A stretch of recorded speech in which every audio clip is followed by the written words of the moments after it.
Assalamualaikum warahmatullahi wabarakatuh. Pada video ini, kelas IPA 4 atau Tiger akan menjelaskan tentang perkembangan Islam di negara-negara di Eropa. Ada 8 negara yang akan dijelaskan oleh anggota Tiger. Apa saja itu? Langsung saya kita videonya. Saya mengucapkan selamat menonton. Dah. Assalamualaikum warahmatullahi wabarakatuh. Okay guys, with me Kanita and my partner Girman. Now we're gonna talking about England. Tapi Kanita mau jelasin nih, mungkin beberapa dari kalian ada yang belum tahu kalau misalnya United Kingdom atau UK, Great Britain atau Britania Raya, dan England atau Inggris itu sendiri beda loh. Kalau misalnya UK atau United Kingdom adalah salah satu kerajaan berdaulat yang terdiri dari 4 negara bagian, yaitu Skotlandia, Wales, Irlandia Utara, dan Inggris itu sendiri. Kalau misalnya Great Britain atau Britania Raya itu adalah daratan luas yang terdiri dari 3 negara bagian, yaitu Skotlandia, Wales, dan Inggris. Sedangkan England atau Inggris itu sendiri adalah negara yang akan kita bahas sekarang. Jadi bedainnya UK, Great Britain, dan Inggris. Oke, sekarang kita bakal jelasin profil dari negara Inggris. Inggris adalah salah satu negara berdaulat yang bentuk pemerintahannya adalah monarki konstituen, dengan kepala pemerintahan adalah seorang perdana menteri dan kepala negara adalah seorang ratu. Kepala negaranya sekarang adalah Ratu Elizabeth II, sedangkan perdana menteri yang menjabat sekarang adalah Alexander Boris de Pevele Johnson. Kemudian jumlah penduduk negara Inggris pada sensus penduduk tahun 2018 mencapai 55,98 juta jiwa dengan penduduk muslim berjumlah 1,26 juta jiwa. Kemudian luas dari negara Inggris diperkirakan mencapai 130.395 km dengan bahasa resmi yang digunakan adalah Inggris. Oke, itu adalah profil tentang Inggris. Perkembangan Islam di Inggris sendiri tidak mengalami banyak kesulitan, walaupun terdapat peristiwa 9/11 pada tahun 2001 yang dimana dikatakan bahwa penyerangnya adalah Islam. Namun Islam di Inggris hingga saat ini masih berkembang. Hal ini juga didukung oleh kebijakan pemerintah, di mana setiap warga negaranya dibebaskan untuk memilih agamanya dan menjalankannya dengan baik, dan juga diizinkan untuk membangun fasilitas-fasilitas pendukungnya, dalam hal ini masjid, sehingga sampai saat ini dikatakan bahwa terdapat 3 jutaan populasi muslim di Inggris dan terdapat ribuan masjid.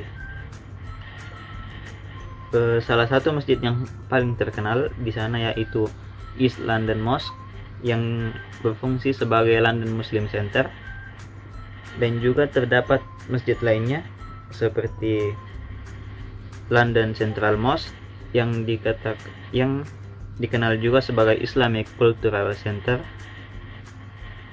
Kemudian ada Fazi Mosque, Masjid Brixton, Masjid Aziziyeh, dan lain-lain.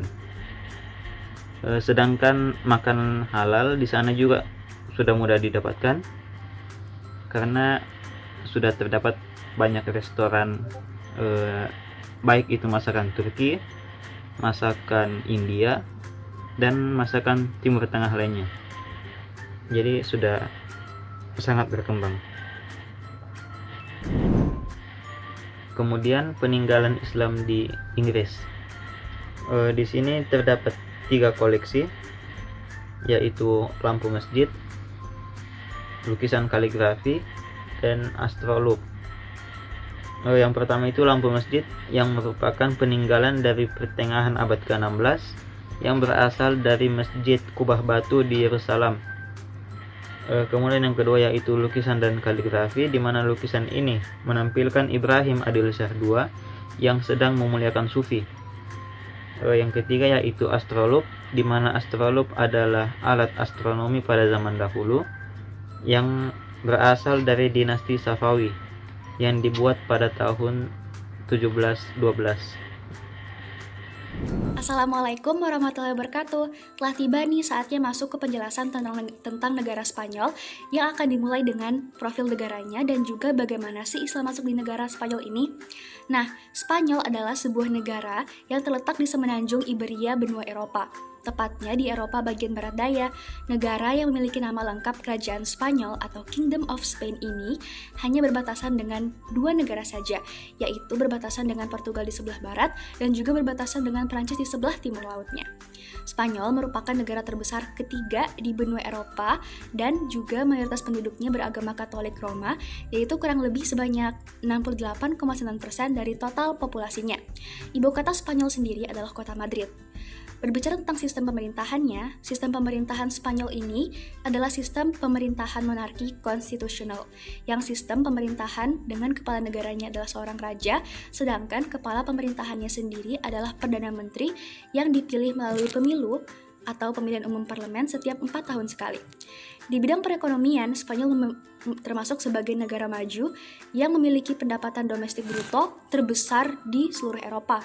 Di hubungan luar negeri, Spanyol adalah negara anggota PBB dan lembaga-lembaga di bawah PBB lainnya. Spanyol juga merupakan negara anggota organisasi internasional seperti Uni Eropa, OECD, NATO, dan juga WTO. Ke sesi penjelasan tentang bagaimana proses masuknya Islam di negara Spanyol ini. Islam masuk ke Spanyol pada masa Khalifah Al-Walid dan salah seorang khalifah Bani Umayyah yang beribu kota di Damaskus. Bani Umayyah sepenuhnya menguasai Afrika Utara pada zaman Khalifah Abdul Malik setelah memakan waktu kurang lebih 53 tahun. 3 pahlawan yang berperan besar dalam penaklukan Spanyol antara lain Tarif bin Malik, Tariq bin Ziyad, dan juga Musa bin Nusair. Berbicara tentang Tarif bin Malik merintis dan menyelidiki keadaan Spanyol dengan menyeberangi selat antara Maroko dan juga Eropa. Dengan satu pasukan perang sebanyak 500 orang berkuda yang menaiki kapal Julian. Kemelut yang ada dalam kerajaan Visigothic membuat Tarif bin Malik memenangkan pertempuran. Selanjutnya, Musa bin Nusair mengirim 700 pasukan di bawah pimpinan Tariq bin Ziyad yang terdiri dari suku Barbar yang didukung Musa bin Nusair dan sebagian lagi orang Arab dikirim Khalifah Al-Walid.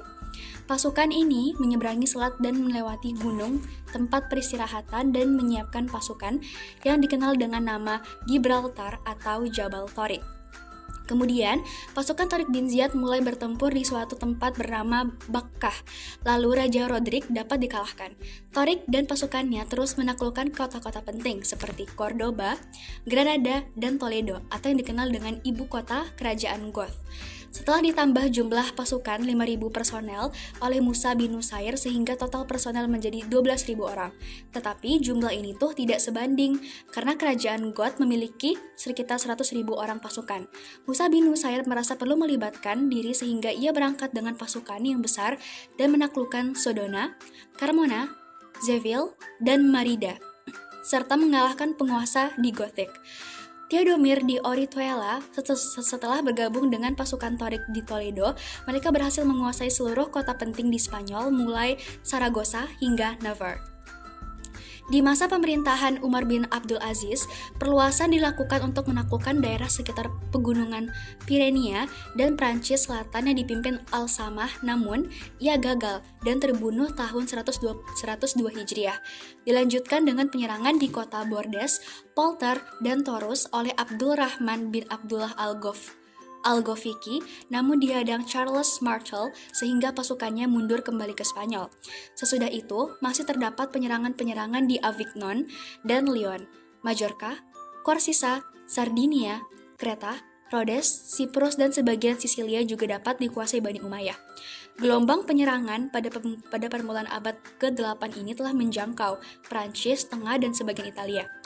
Nah, ada 2 faktor kemenangan umat Islam di Spanyol, yaitu faktor eksternal, di mana kondisi dalam negara Spanyol sendiri Secara politik, Spanyol terbagi ke dalam negara-negara kecil.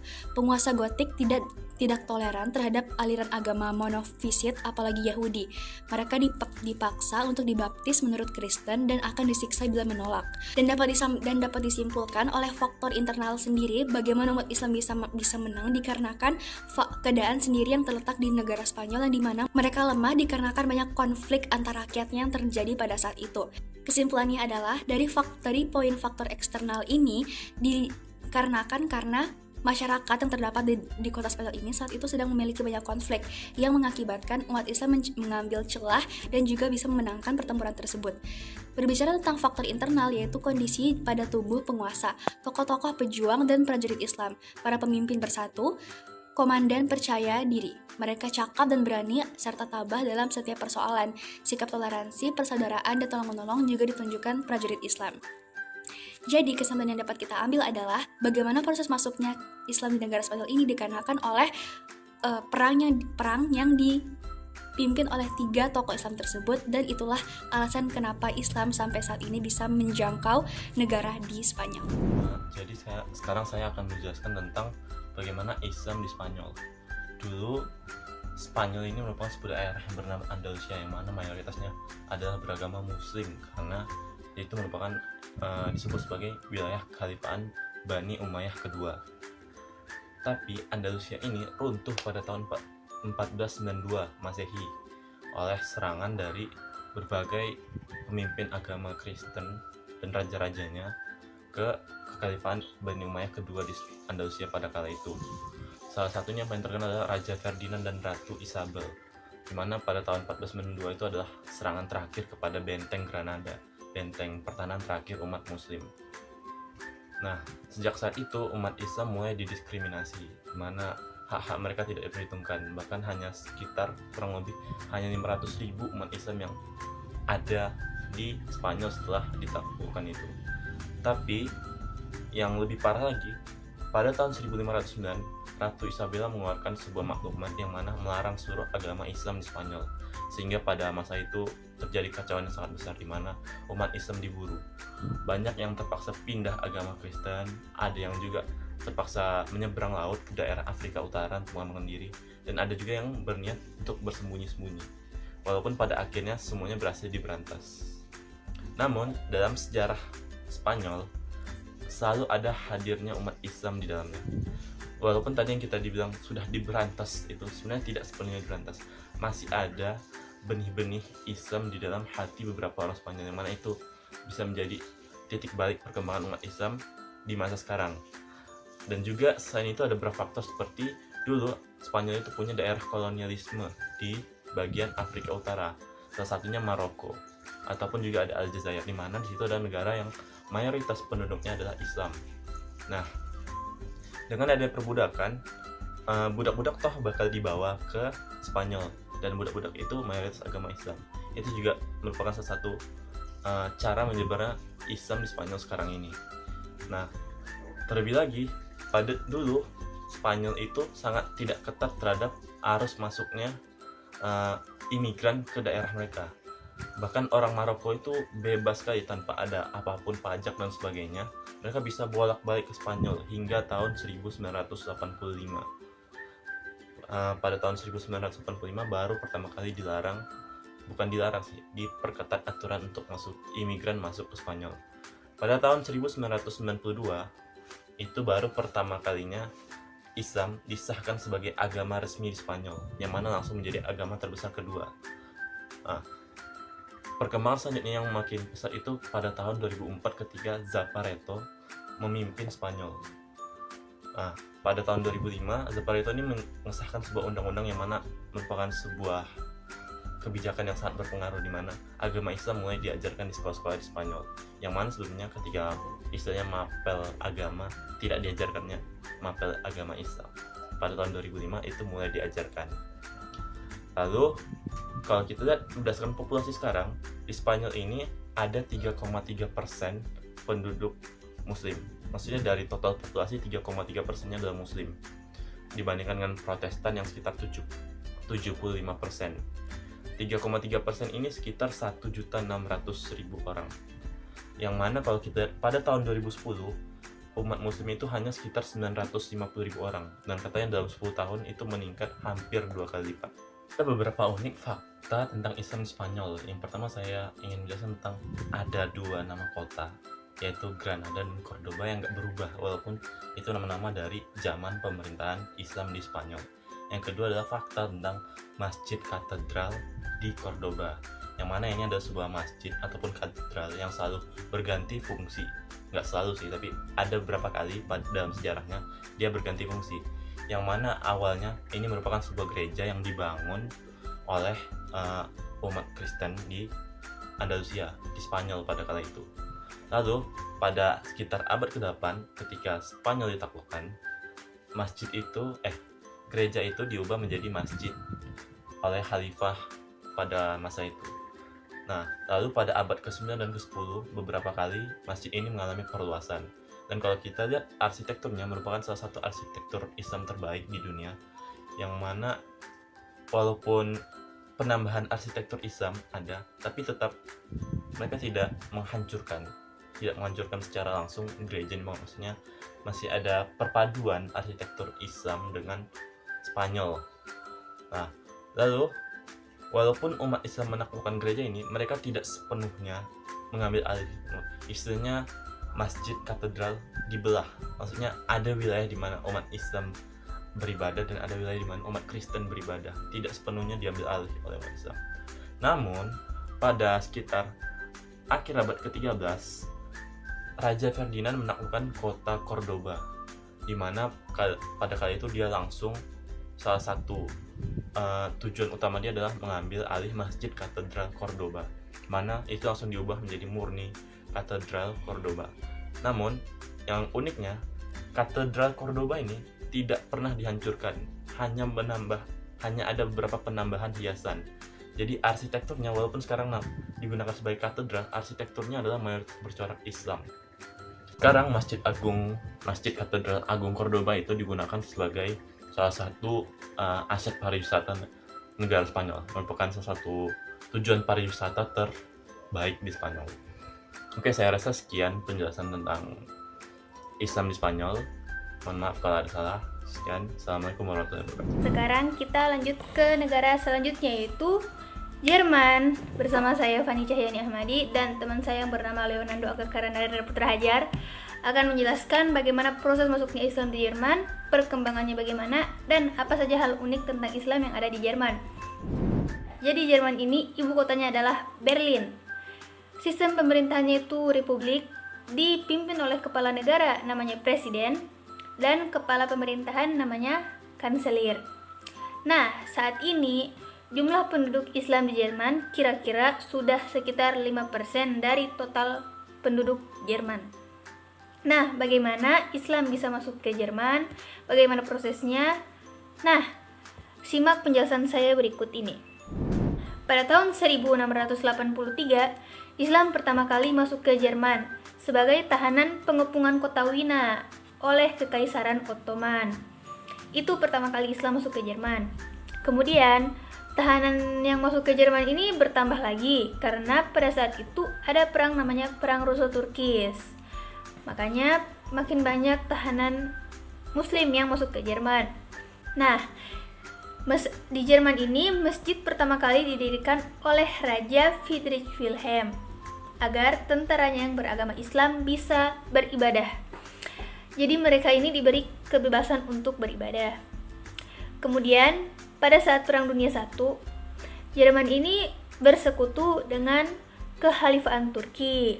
Makanya makin banyak orang Turki yang masuk ke Jerman. Dan setelah Perang Dunia I, Jerman mengalami kehancuran dan membutuhkan tenaga kerja ekstra dari luar negeri. Makanya mereka mendatangkan tenaga-tenaga kerja yang berasal dari Turki, dari Italia, dan dari Eropa Timur untuk membantu mereka membangun negara lagi. Nah, setelah habis masuk kontraknya, para tenaga kerja ini malah tidak mau pulang. Mereka ingin terus menetap di Jerman. Bahkan, mereka mengajak keluarga-keluarga mereka yang berada pada negara asal mereka untuk tinggal menetap di Jerman. Karena hal ini, pada saat itu Jerman menjadi negara dengan penduduk Turki terbanyak kedua setelah kota Istanbul.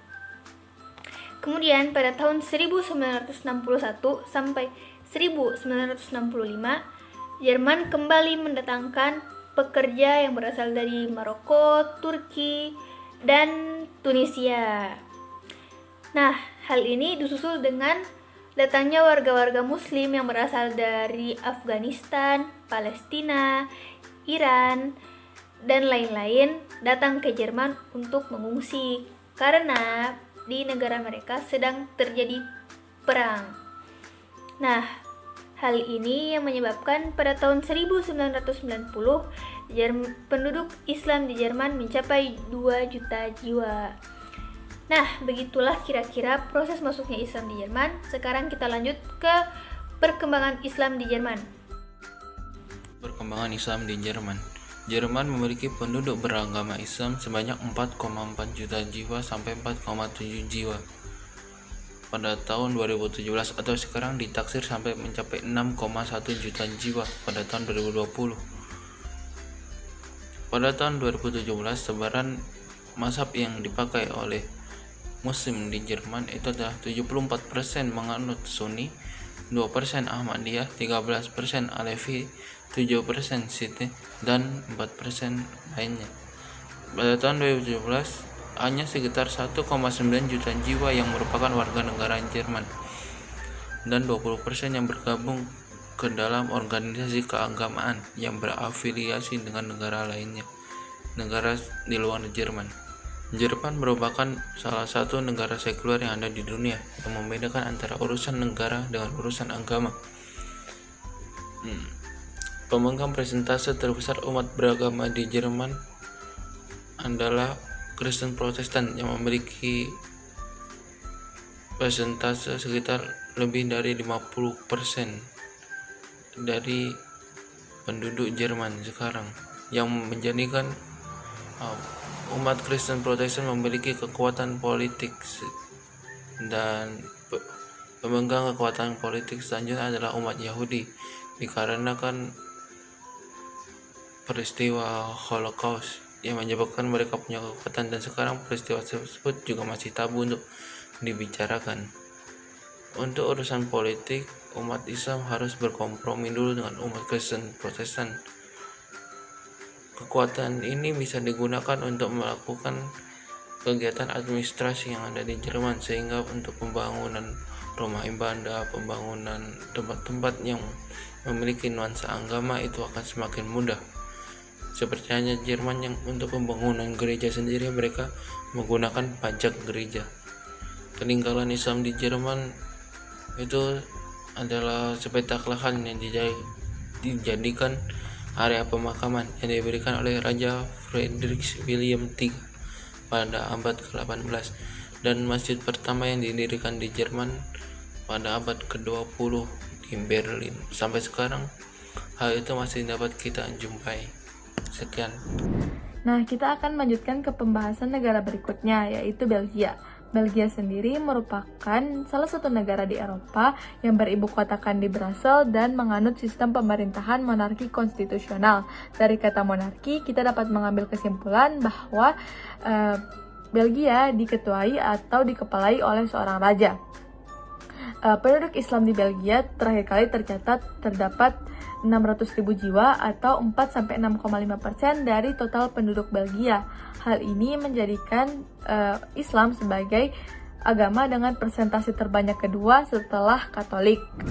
Islam pertama kali terlihat di Belgia pada tahun 1829 atau 1830 saat Perang Dunia Kedua. Tercatat terdapat 6.000 jiwa, namun Islam pertama kali berkembang dengan pesat di Belgia pada tahun 1964. Hal ini dikarenakan adanya perjanjian bilateral antara Turki dan Belgia menyangkut isu imigrasi buruh. Pada tahun yang sama, terdapat 10.000 buruh Turki yang rata-rata beragama Islam berimigrasi ke Belgia. Hal ini menjadikan banyak sekali orang Muslim yang tinggal di Belgia. Hingga pada tahun 1974, Islam disahkan oleh Belgia sebagai agama resminya. Nah, lanjut ke perkembangan Islam di Belgia. Perkembangan agama Islam di Belgia menunjukkan eksistensi yang semakin kuat. Negara berpenduduk 10 juta jiwa ini kini menjadi tempat bermukim sekitar 628.751 umat muslim, atau 6% dari populasinya.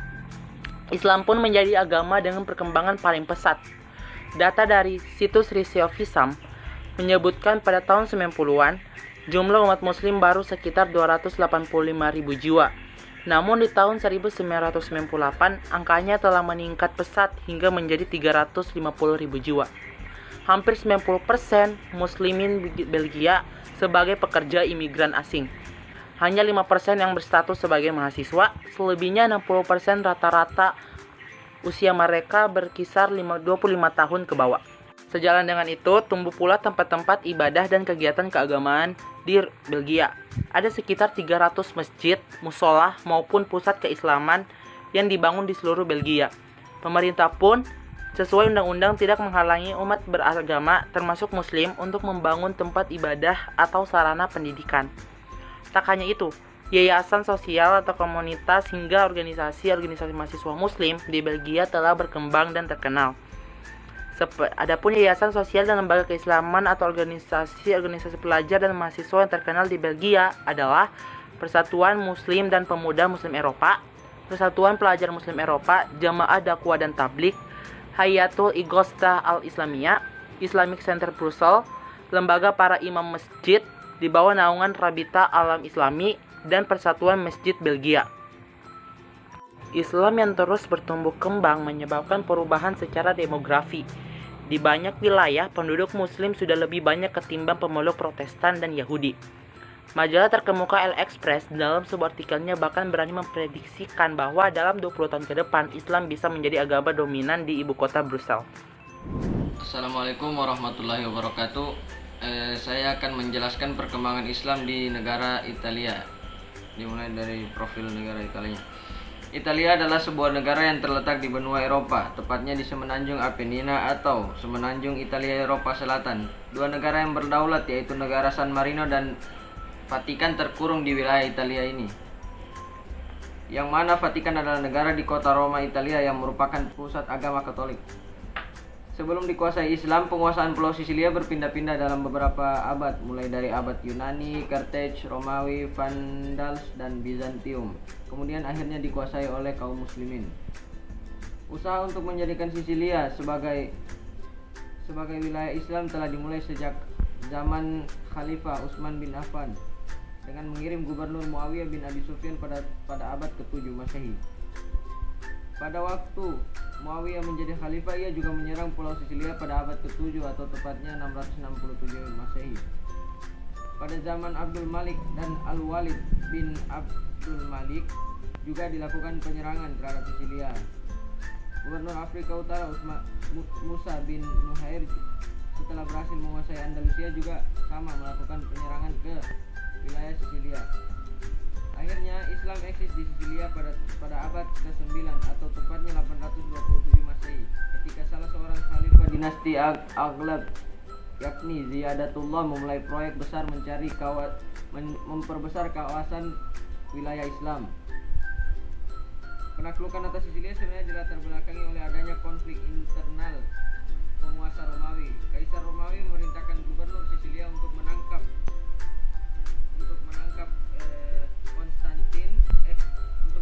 Eugenius, yang merupakan seorang komandan tentara Bizantium di Sisilia.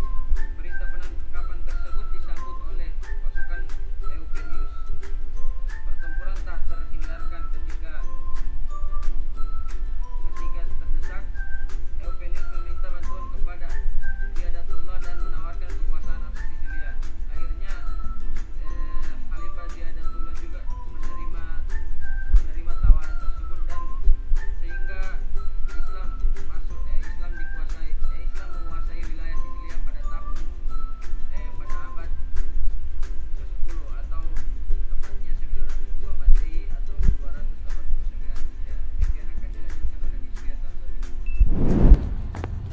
Setelah mendengarkan sejarah singkat masuknya Islam di Italia, bagaimana sih perkembangan agama Islam di Italia itu sendiri?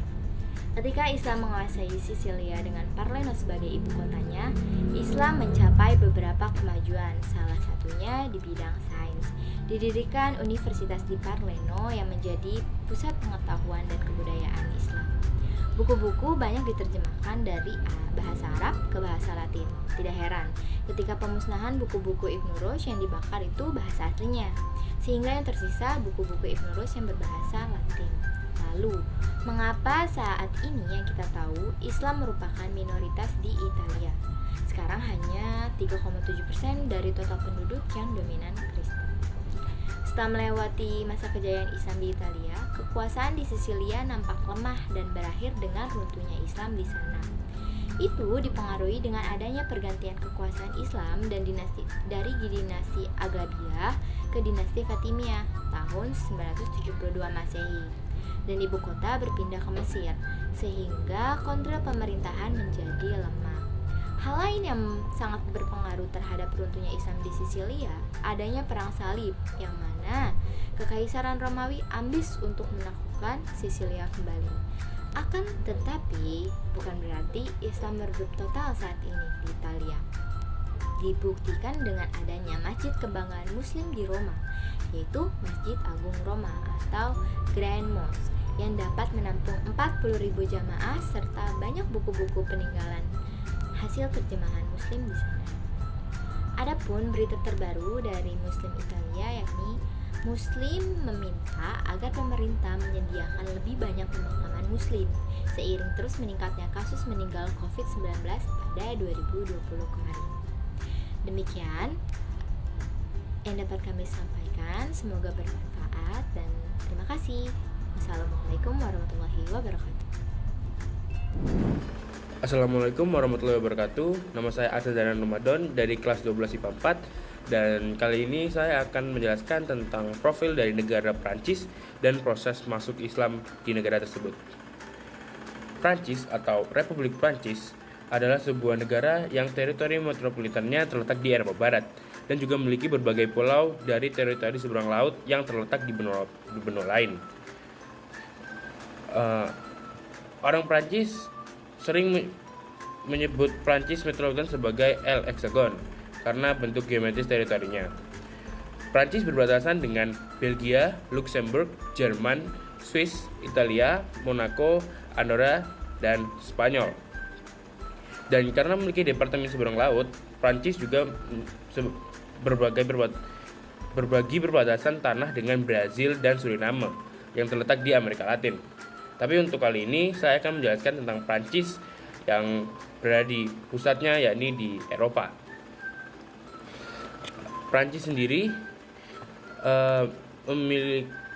memiliki bendera yang berwarna biru, putih, dan merah. Lalu Prancis memiliki ibu kota, yakni Paris. Dan di dan Prancis memiliki sistem pemerintahan, yakni Republik semi provinsial dengan isi legislatif, majelis tinggi, majelis rendah, parlemen, dan senat. Sedangkan untuk perkembangan agama Islam di negara Prancis ialah proses Islamisasi di Prancis diperkirakan bermula sejak terjadinya perang salib, yakni sekitar abad ke-11 sampai ke-13 Masehi. Kemudian proses Islamisasi tersebut berlanjut pada tahun 1830, yakni ketika imigran Muslim berdatangan membawa barang dagangan mereka ke Prancis. Pertama, disebut proses Islamisasi melalui jalur peperangan, dan yang kedua disebut Islamisasi melalui jalur perdagangan. Pada masa-masa berikutnya, proses Islamisasi di Prancis melalui jalur dakwah dan perkawinan.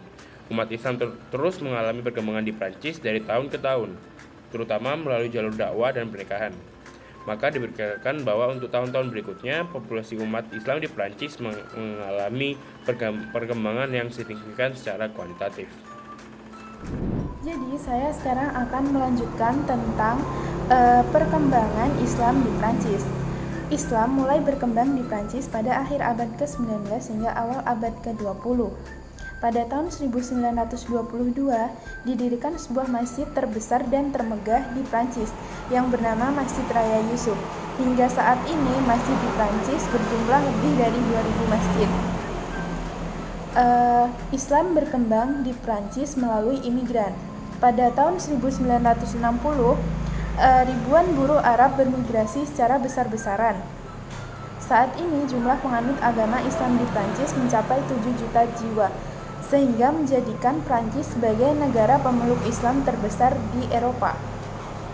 Berikut fakta unik tentang Islam di Prancis. Pertama, ada 2.200 masjid per 2018. Masjid tertua yakni Masjid Raya Yusuf yang terletak di Prancis, di Paris, sejak 1922.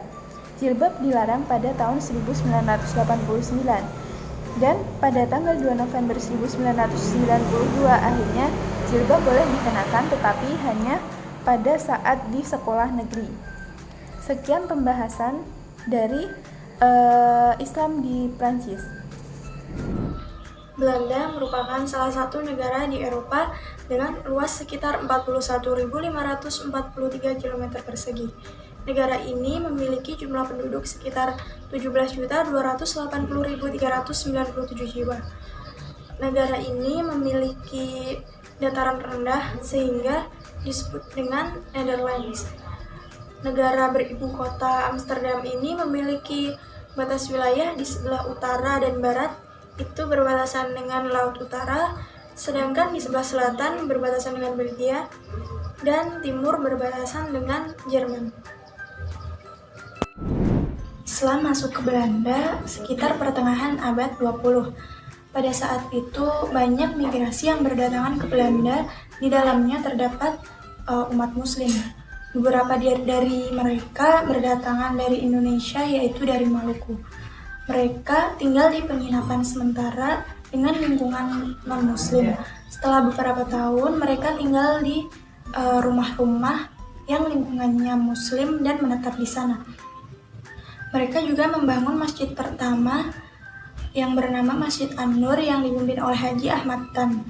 Belanda tidak dapat mencegah berdirinya masjid atau mushola di sana karena adanya hak asasi manusia. Selain dari Indonesia, umat muslim juga berdatangan dari Suriname yang merupakan bekas jajahan negara Belanda. Dari tahun ke tahun, migrasi dari Suriname ini semakin meningkat karena dikaitkan dengan kemerdekaan dari negara Suriname tersebut. Selain itu, Muslim juga berdatangan dari Turki dan Maroko pada tahun 1960-an karena peningkatan tenaga kerja. Nah, setelah itu, Muslim di Belanda semakin bertambah ketika Belanda mengadakan perjanjian liberal dengan negara-negara Eropa. Nah, dari penjelasan teman-teman kita sebelumnya, kita dapat mengetahui tentang perkembangan Islam di dunia barat, terutama di Eropa, yaitu di negara Belanda, Inggris, Belgia, Perancis, Rusia, Italia, Jerman, dan Spanyol. Semoga dari penjelasan mereka kita dapat menambah ilmu pengetahuan kita dan bermanfaat bagi kehidupan kita kelak. Sekian dari kelas 12 MIPA 4. Mohon maaf apabila ada kekurangan dan kesalahan kata. Wassalamualaikum warahmatullahi wabarakatuh.